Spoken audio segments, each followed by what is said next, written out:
दुनिया में बहुत सारी ऐसी जगहें हैं जहाँ पर वक्त थोड़ा धीमा चलता है। हम बात कर रहे हैं राजस्थान के एक छोटे से कस्बे की, जहाँ पर शाम होते ही शाम के तकरीबन 7 बजे लोगों के दरवाजे बंद हो जाते हैं, लोग घर में कैद हो जाते हैं। कोई भी घर से बाहर नहीं निकलता। अब ये किसी बात का डर है या क्या है, ये हम आपको आगे बताएंगे। रात को तकरीबन 7 बजे दरवाज़ा बंद होता है और सुबह 7 बजे खुलता है। उसके पहले सुबह जब तक अंधेरा रहता है तब तक ना तो कोई बाहर निकलता है और ना ही किसी का दरवाज़ा खुलता है। ये कहानी है एक छोटी सी बच्ची की जिसका नाम था तारा। छोटी सी बच्ची राजस्थान के उसी गांव में रहती थी।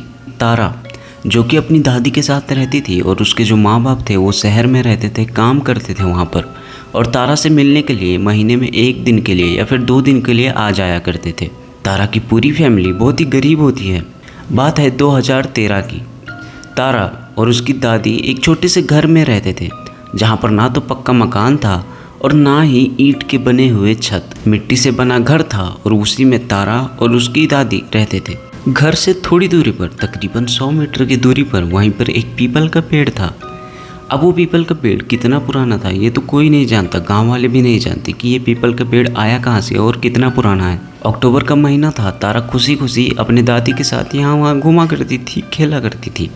तारा को नींद में बोलने की आदत थी और ये चीज़ दादी को पता था। तारा को नींद में बोलने की आदत है।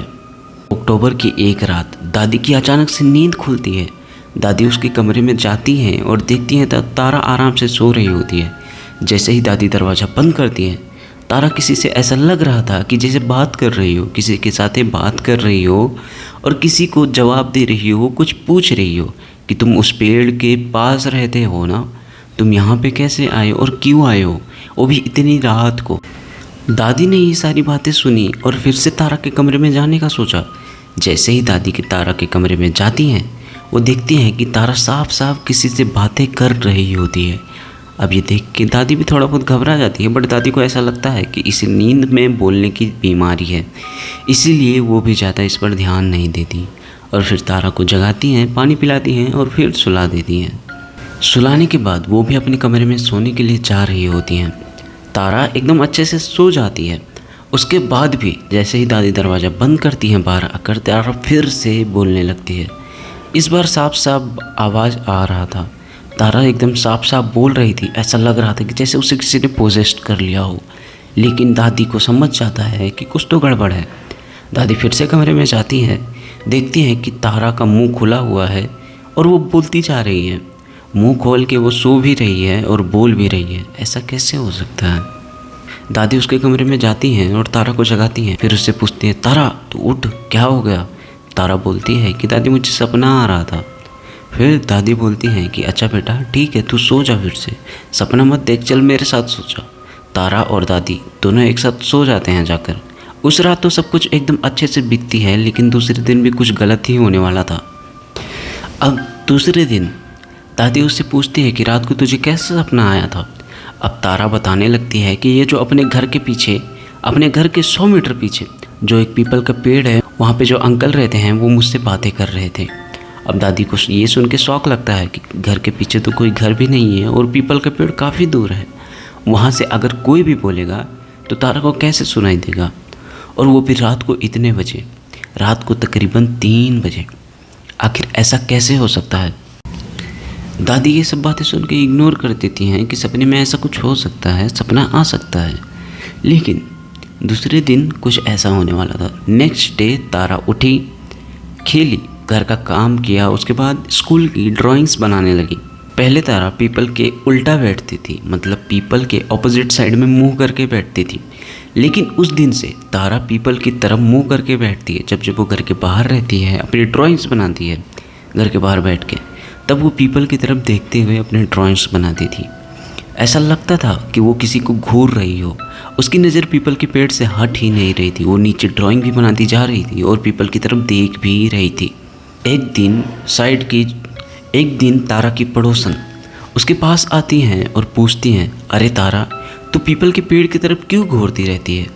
तारा कहती है, अगर मैं पीपल के पेड़ की तरफ नहीं घूरूंगी तो वो मेरे पास आ जाएगा। ये सुन के कमलाबाई को थोड़ा अजीब लगता है, जो उनकी पड़ोसन होती हैं। उन्हें थोड़ा अजीब लगता है। वो कहती है क्या पागलपन बातें कर रही है तू, मजाक कर रही है क्या मेरे साथ। बट तारा उस बात को सीरियस नहीं लेती। वो कहती है कि नहीं नहीं चाची, मैं मजाक नहीं कर रही हूँ, मैं सच बोल रही हूँ। उसके बाद कमलाबाई अपने घर चली जाती है। उसे लगता है कि ये पागल हो गई है, सनकी हो गई है।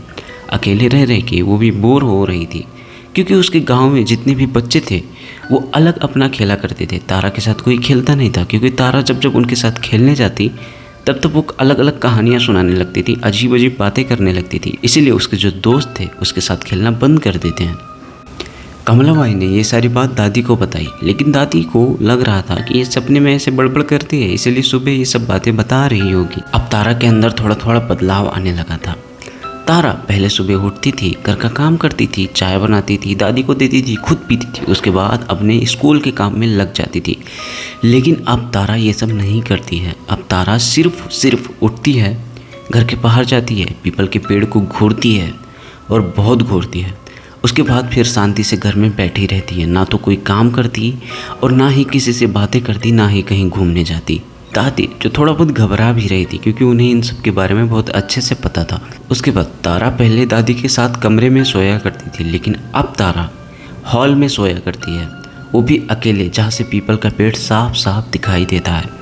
तारा के आंखों के नीचे डार्क सर्कल्स भी आ जाते हैं, जिससे साफ साफ पता चल रहा था कि तारा रात में भी नहीं सोती और दिन में भी नहीं सोती। दादी ये सारी बातें तारा के पेरेंट्स को बताती है। तारा के पेरेंट्स कहते हैं कि अब उसकी उम्र हो रही है, वो बड़ी हो रही है, इसीलिए उसे थोड़ा बहुत अकेला छोड़ दो, अकेला भी सोने देना चाहिए।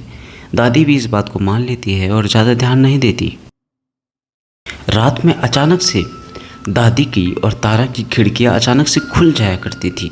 दादी उठकर अपनी खिड़कियाँ बंद कर देती, बट रात में ऑटोमेटिकली अच्छे से कुंडी लगाने के बाद भी खिड़की आपो आप खुल जाया करती थी।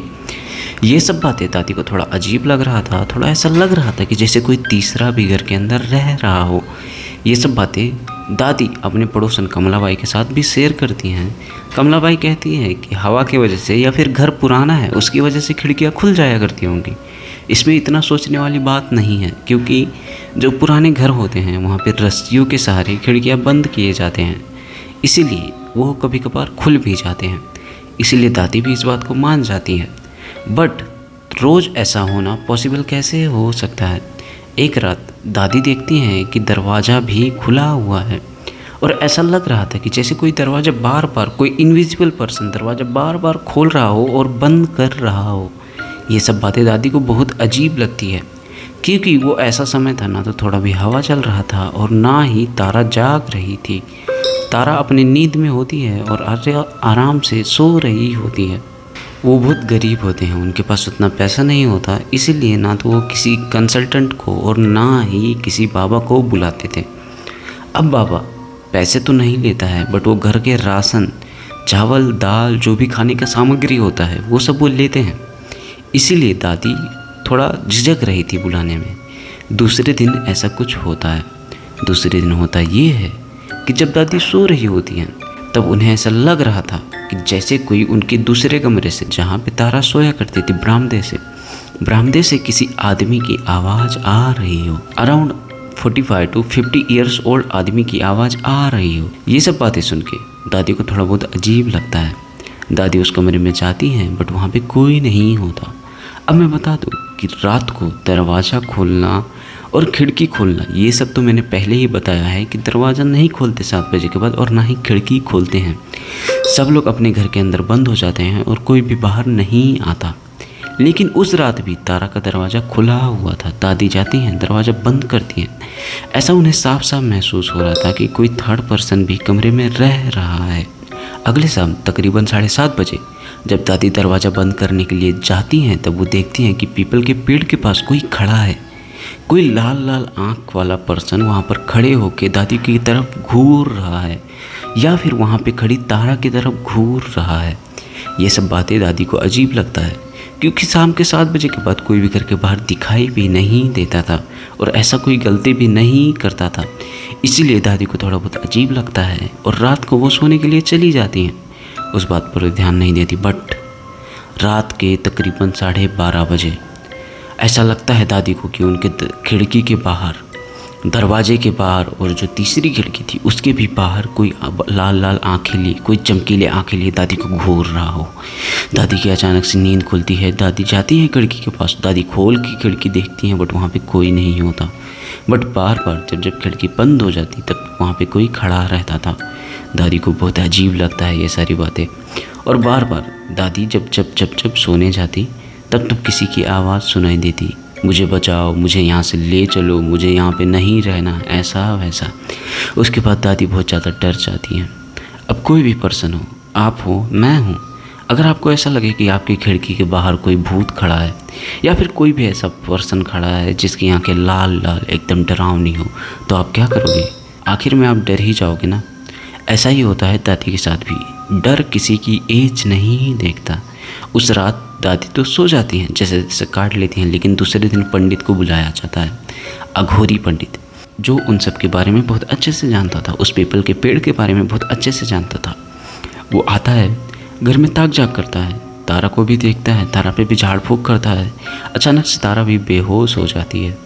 बहुत ज़्यादा झाड़ फूँक करने के बाद, तकरीबन 2 से ढाई घंटे चलने के बाद, तारा को ऐसा लगता है कि जैसे वो हील हो रही हो, उसकी बॉडी से पूरा दर्द, जो भी पेन था, वो सब चला गया हो। दादी को लगता है कि शायद तारा के अंदर ही किसी की आत्मा आ गई थी, इसलिए दादी भी कहती हैं, दादी अघोरी से सब कुछ सच सच बता देती हैं। उसके बाद अघोरी समझ जाता है और पीपल के पेड़ के पास जाके जो सरसों के दाने होते हैं, सरसों के दाने से पूरे पीपल के आजू बाजू घेर देता है। उसके बाद अपने घर के पास, मतलब तारा के घर के पास भी आता है और आजू बाजू पूरा घेरा लगा देता है और कुछ मंत्र फूंकता है और वो सब एकदम से क्लीन हो जाता है। ऐसा लगता है कि जैसे घर एकदम से शुद्ध हो गया हो। तारा भी ठीक हो जाती है। जो तारा पहले कमज़ोर रहती थी, आंखों के नीचे डार्क सर्कल्स आ जाते थे, 1 हफ्ते में वो सारी चीज़ें ठीक हो जाती हैं। उसके बाद तारा भी खुशी खुशी अपने स्कूल जाती है और खुशी खुशी अपना काम करती है, जो वो पहले किया करती थी, जैसे घर का काम करना, खाना बनाना, झाड़ू पोछा करना, उसके बाद अपने होमवर्क्स करना, जो भी स्कूल से वर्क्स मिलते थे वो सब करना, वो सब करती थी। और उसके बाद दादी के साथ टाइम स्पेंड करती थी और हंसती खेलती थी। ये सब चीज़ें वो पहले नहीं करती थी, बट जब से अघोरी बाबा ने उस पर झाड़ फूँक किया तब से वो सब करने लगी थी। अब अघोरी बाबा बताते हैं कि इसके अंदर जो पीपल के पेड़ के पास किसी आदमी को मार दिया गया, जिसके बाद उसकी आत्मा उसी पीपल के पास भटक रही थी। जब वो तारा को देखता तब वो तारा को अपने वश में करने का सोचता था और इसी नेगेटिव एनर्जी की वजह से तारा भी उसके वश में आ जाती है। यही सब कारण है कि तारा इतनी बीमार रह रही थी और किसी से बातें नहीं कर रही थी। दादी को यह सब सुन के बहुत अजीब लगता है और थोड़ा बहुत डर भी लगता है कि मेरी एक ही पोती है, अगर इसको कुछ हो गया तो मेरा क्या होगा। वैसे भी दादी और पोती दोनों अकेले ही रह रहे थे। ये सब होने के बाद दादी भी खुश रहने लगी, तारा भी खुश रहने लगी। 1-2 हफ्ते बाद उसके पेरेंट्स भी आ जाते हैं, तारा से मिलते हैं और फिर से वो लोग शहर चले जाते हैं और सब कुछ अच्छा चल रहा होता है। ऐसी गलती आप ना करें। अगर आप अपने गांव घूमने जाते हैं, शहर से गांव जाते हैं या फिर किसी और के घर जाते हैं, रिलेटिव्स के घर जाते हैं, तो अपना ध्यान रखें, क्योंकि हर पीपल के पेड़ के पास कोई ना कोई ऐसा रहता ही है। जो पुराने पेड़ होते हैं वहाँ पे कोई ना कोई आत्मा, कोई ना कोई पर्सन, एंटिटी रहती ही है। इसलिए अपने घर वालों का और अपना ध्यान रखें। कहीं भी जाएं तो अपने पेरेंट्स से पूछ कर जाएं।